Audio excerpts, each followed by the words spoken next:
Hi friends, మీ అందరికీ నేను hi ఎందుకు చెప్తున్నానంటే, ఇప్పుడు మా పాప వాళ్ళ స్కూల్లో స్ప్రింగ్ ఫ్యామిలీ డాన్స్ జరుగుతుంది. అలాగే బుక్స్ రీడింగ్ కూడా జరుగుతుంది. అందుకోసం చెప్పి ఇంకా మా వారు పిల్లలు ఇద్దరిని తీసుకొని వెళ్తున్నాం. చిన్న ఆమె వెనకలు కూర్చోంది, అందుకే నేను చూపించలేకపోయా. అక్కడికి వెళ్తున్నానని చెప్పి మీకు ముందే చెప్తున్నాను నేను. ఇక్కడ వచ్చేసి మనం ఇప్పుడు ఎంటర్ అవ్వగానే మనకి ఇక్కడ 4 బాక్సెస్ పెట్టారు కదా. ఇవి వచ్చేసి ఒక్కొక్క బాక్స్లో మనము మనకు ఒక్క నేమ్ రాసి పెట్టి మనం ఏదో ఒక బాక్స్లో వేస్తే అక్కడ లక్కీ డ్రాలో మనం విన్ అయితే మనకు ఆ కూపన్స్ వీళ్ళు గిఫ్ట్ కూపన్స్ కింద ఇస్తారంట. మేమైతే ఒక్కొక్కటిగా వేసామన్నమాట, అందరి పేర్లు రాసి. ఇంకా ఇప్పుడు వచ్చేసి మా డాన్స్ చూసి మీరు భయపడకండి, ఏదో అక్కడ పాప్ డాన్స్ మ్యూజిక్ పెడితే మా వారు అలా ఎగురుతున్నారు. ఇంకా మా అమ్మాయి నన్ను ఫోర్స్ చేస్తుంది రమ్మని చెప్పి, అందుకే మా అమ్మాయితోటి నేను కూడా అలా కొంచెం సేపు డాన్స్ చేశాను. మా డాన్స్ చూసి మీరు భయపడి కామెంట్ చేయకండి, నాకైతే డాన్స్ రాదు, ఏదో పిల్లల కోసం అలా ఎగురుతున్నాను అంతే. ఇంకేదో మా వారు కూడా ఏదో పిచ్చి పిచ్చికి డాన్స్ చేస్తున్నారు.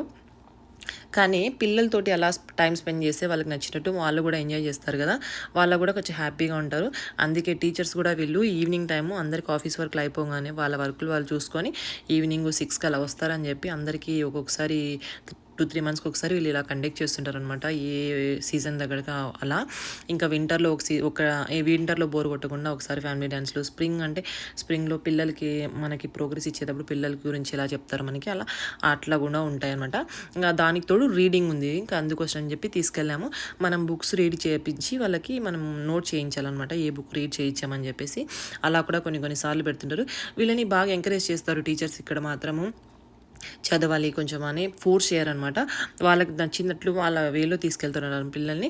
అలా బుక్స్ రీడ్ చేసిన పిల్లలకి కాకుండా బుక్స్ రీడ్ చేయని పిల్లలు కూడా వీళ్ళు ఎంకరేజ్ చేస్తూ నెక్స్ట్ టైం అయినా చేస్తారని చెప్పేసి ఇలా ఒక ఫైల్ ఇచ్చి, ఫైల్ లోపల వీళ్ళు ఒక్కొక్కరికి ఒక్కొక్క కూపన్ లాగా 4 కూపన్స్ ఇచ్చారనమాట. ఒక్కొక్కటి ఐస్ క్రీమ్ కూపన్, ఒకటి బెండర్ జూ అని చెప్పేసి ఒకటి శాండ్విచ్ అని చెప్పి, ఒకటి ఐస్ క్రీమ్ అని చెప్పి, ఇలా వీళ్ళకి ఎంకరేజ్ చేస్తూ పిల్లల్ని ఇంకా మోటివేట్ చేయాలని చెప్పి ఇలా చేస్తుంటారు పిల్లలకి. నెక్స్ట్ టైం వీళ్ళు ఒక బుక్ చదివిన వాళ్ళు ఇంకో నెక్స్ట్ టైం ఇలా చేస్తారని చెప్పి ఇంకొక బుక్ చదవడం ఇలా చేస్తారు కదా. అందుకే టీచర్స్ కొంచెం బాగా ఎంకరేజ్ చేస్తూ వీళ్ళకి గిఫ్ట్ కూపన్స్ ఇలాంటివన్నీ పంపిస్తుంటారు అనమాట. నెక్స్ట్ టైం అని చెప్పేసి వీళ్ళు బెటర్ లక్ నెక్స్ట్ టైం అని చెప్పి ఇలా చేస్తుంటారు. కానీ మంచిగా హ్యాపీ అనిపిస్తుంది. దీని మీద మీకేమనిపిస్తుందో కామెంట్ చేయండి. అలాగే వీడియో నచ్చితే ఛానల్ సబ్స్క్రైబ్ చేసుకొని మరిన్ని వీడియోల కోసం బై బై.